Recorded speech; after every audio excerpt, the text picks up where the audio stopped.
Left San Antonio. Before you went back into coaching, you were out for about a year. That year was a year of me just kind of giving back to the sport. By giving back to sport, everything I was asked to do in regard to basketball, I did. I mean, and it didn't matter if it paid me money or not.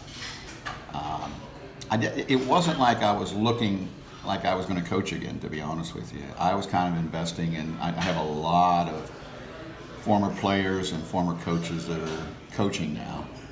And I was living a little bit through them. You know, I was watching them. I would go to see Vicki Johnson coach. She was one of my assistants at San Antonio. I would, everything I was asked to do, I was asked to go to Monterrey, Mexico, and do an inner city clinic for kids. Yes, speak at the Texas Coaches Association. Yes, come speak at this. Yes, you know, and I wasn't making money. I wasn't really. That wasn't the reason for any of those things. It's just I was giving back. But then the opportunity of Seattle presented itself, and they approached me and said, "Would you consider coaching again?" And my first impression inside me was what I knew of this team. They had people I wanted to coach. You know, there's a lot of, if I'd have been approached in a lot of situations, I would have said, no, thank you, appreciate it, but no. But this was different. It was about the people and what I knew of the people that I wanted to coach. Sue Bird, Breon Stewart, Jewel Lloyd. And so that's what started it. And then I just turned to my wife, and she's kind of, we're an empty nest now. And, my son's at the Air Force Academy, and my daughter has four kids now, and so we're grandparents. But she said, you got to do this. And that's all I needed, because in my heart, I'm like, there's something about this situation that I want to coach.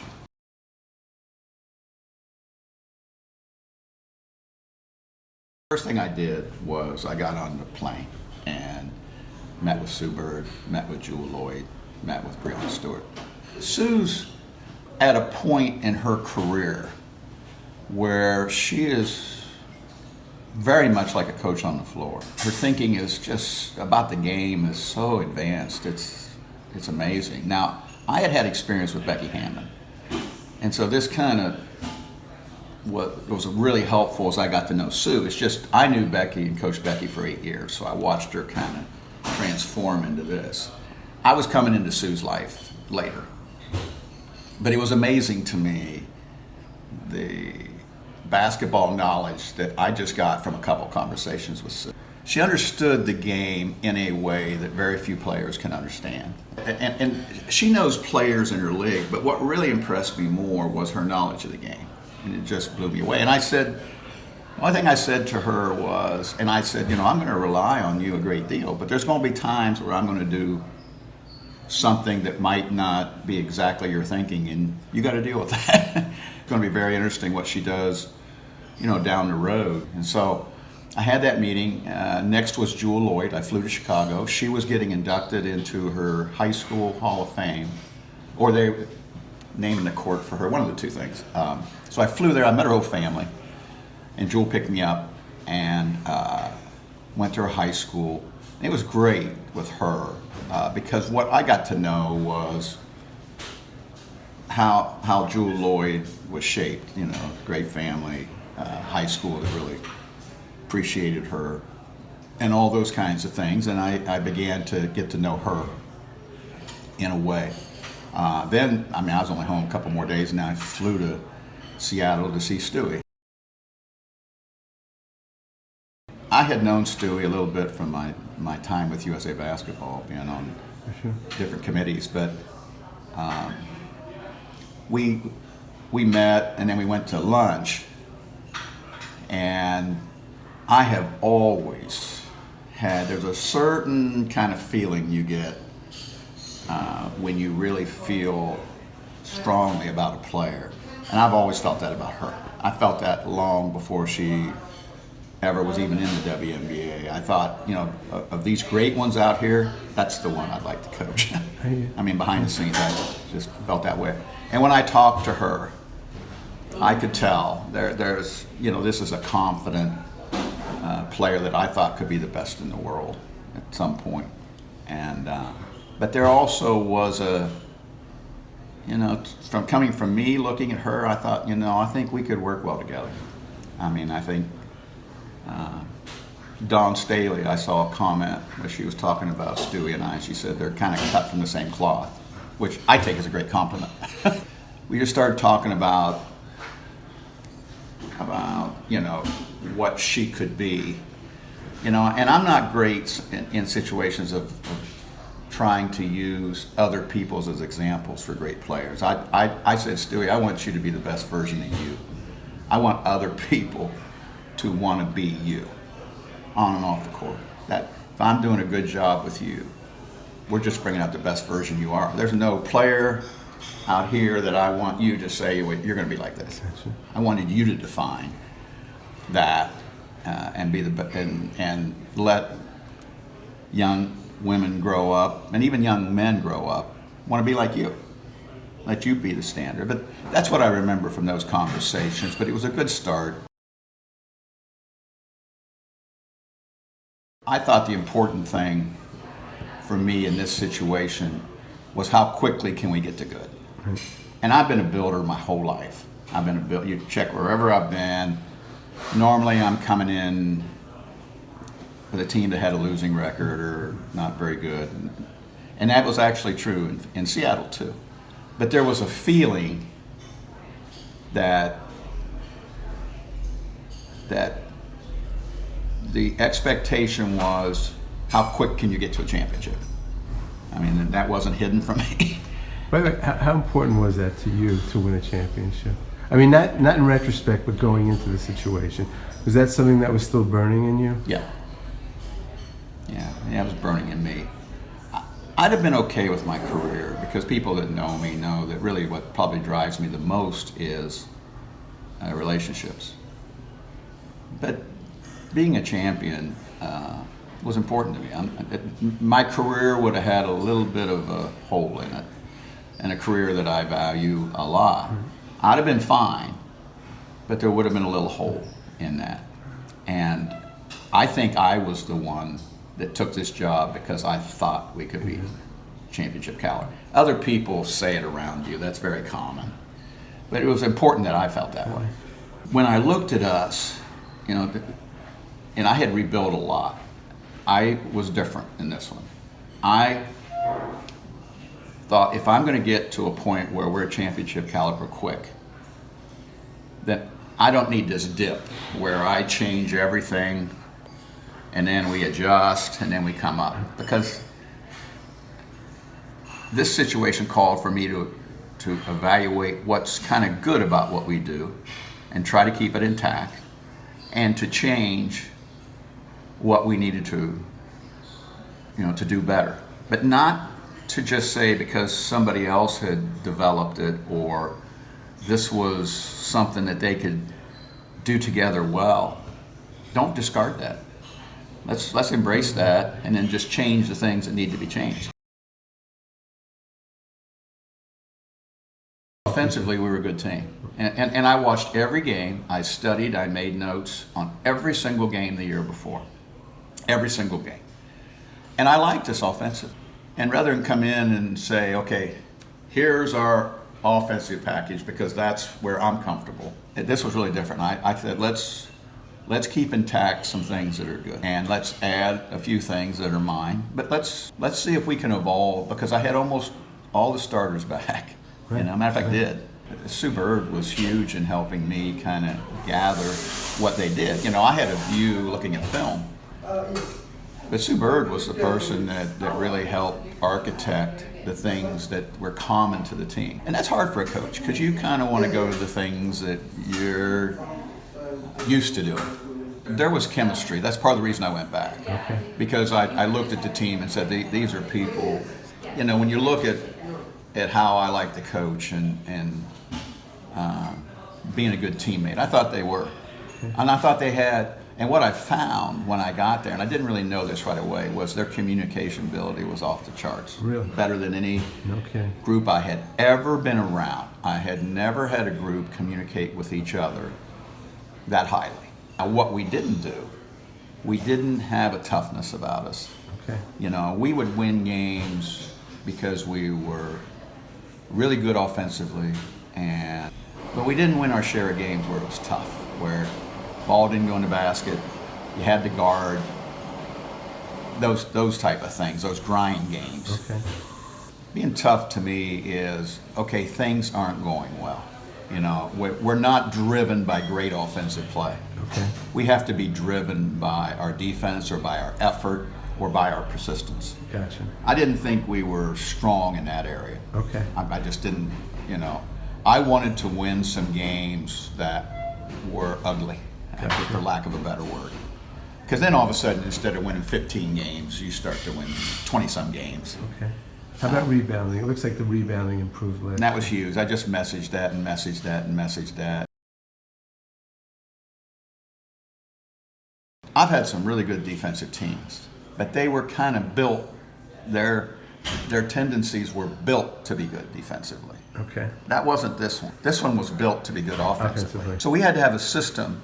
Now, they were intelligent, and they had good communication ability. I had Gary Kloppenberg on my staff, and Bob Kloppenberg's his father, who had architected a system called SOS, which is a very disruptive kind of man-to-man defense. And I just said to him, I think this system, and I think you teaching it in a very aggressive way, is a direction for us to go.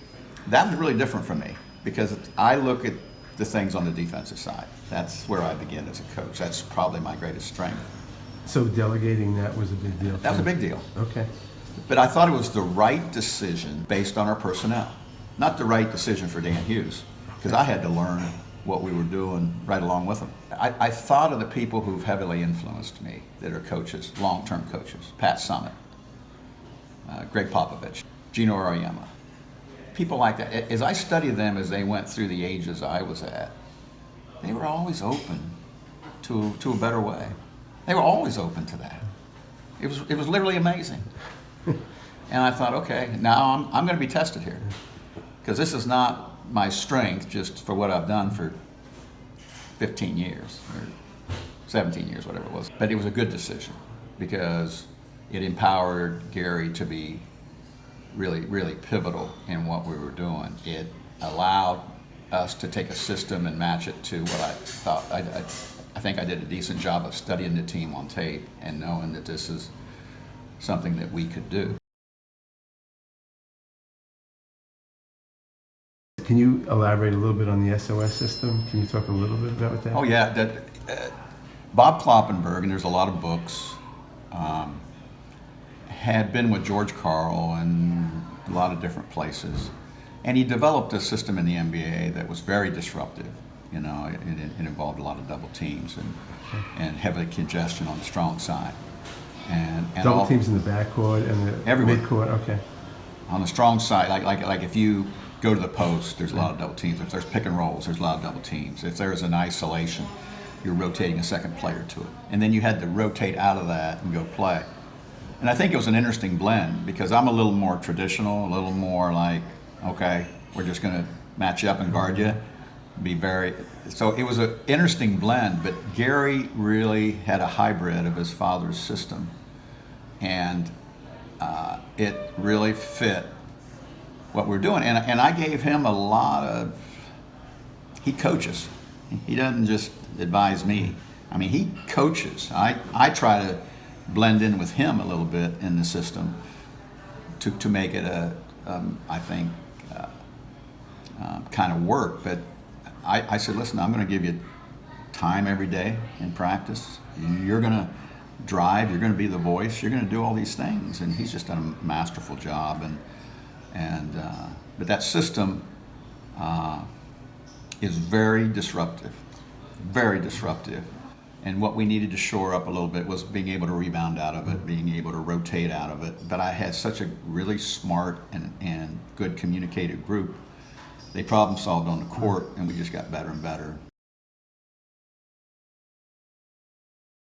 Personnel-wise, you add Courtney Paris, you draft Jordan Canada, get Natasha Howard. Right. I think we felt we needed a point guard behind Sue. Okay. And I was really open to one that maybe was a little different than Sue, so they could also play together. Targeted Jordan very early. We weren't 100% sure because she kept playing better and better that year, whether she would get to 5. We targeted that, and then in free agency, you go back to rebounding. And you go back to, Courtney, to me, I thought Courtney, I knew Courtney as a person and had played against her, led the league in rebounding, was a teammate that whatever role we kind of gave her, we kind of knew she'd be there. Right. Not all veterans think that way. And Natasha was somebody I had really followed since Florida State. Okay. I tried to trade for her on draft day. I had a trade for her when she was in, I believe, Indiana that fell through at the last minute. So I'd been kind of watching her along the way. And that was one that I had tried to get for several years in San Antonio. I didn't necessarily think that Natasha would start. Okay. I just wanted to have her in the rotation. And matter of fact, didn't start the first game. Crystal started the first game. But here's what I knew we had to come answer with. I didn't want Stewie Garden, Brittany Griner, and people like that for 35 minutes. I just didn't want that. And I wasn't sure that it was Crystal's forte to have to guard them either. Okay. And I didn't know about Natasha.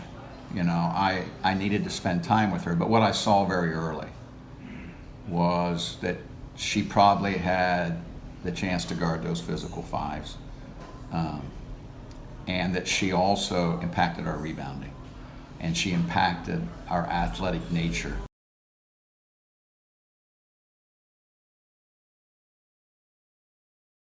We lost the first game, but then I made the switch in the second game, and then she just kind of realized the opportunity. A lot of my feelings on Natasha had to do with several places, all the way back to Florida State, and what I thought she could be. One time with USA Basketball, they brought a group of WNBA players in to play them in an exhibition game in preparation for it must have been the Olympics, I think. And she just had a whale of a game. I couldn't get that game out of my mind. Offensively, I have a trust in players. I try to get them in the right spot, and then I kind of let them finish the deal. Instinctful players usually are pretty successful in the way that I like to see the game. And I knew she was incredibly instinctive. That was a great, for a second-round draft pick. Well, Alicia executed the trade. I might have been the one saying, hey, I really like this player. Right, okay. But she had to get it done. And Natasha's grown. System we run fits her really well. But I also think she's just gotten more confident. Her growth in the last year was evident, and her growth even this year with all the injuries we've dealt with. Did you have to have a conversation with Crystal, and what was that like? Because her career has changed now, last year and this year. Yeah, I did. I made her feel very valuable. If we wanted to win a championship, this role here is vital to us. But she had to process it and live it. She did. And she became a player off the bench that gave us quality minutes. And then when the season was over, I'm realistic enough to know that she made it work. And I made her feel like I recognize you made this work. But going to the future, like I said to Alicia, I said, let Crystal drive. If she wants to be here, I want her passionate. But if she wants to go somewhere else and be a starter, I would understand that, and I would thank her for her time here. But let's let her drive that. And she wanted to be here. Great. And so that's a testament to her. That's a testament to her wanting to be a championship caliber team and able to take on a role to help that, even if it's not ideal, the best role, that players normally think of. And the team loves her, and I knew that. And from day one, they have great respect for her. And I think her making this work was another way that our team got stronger.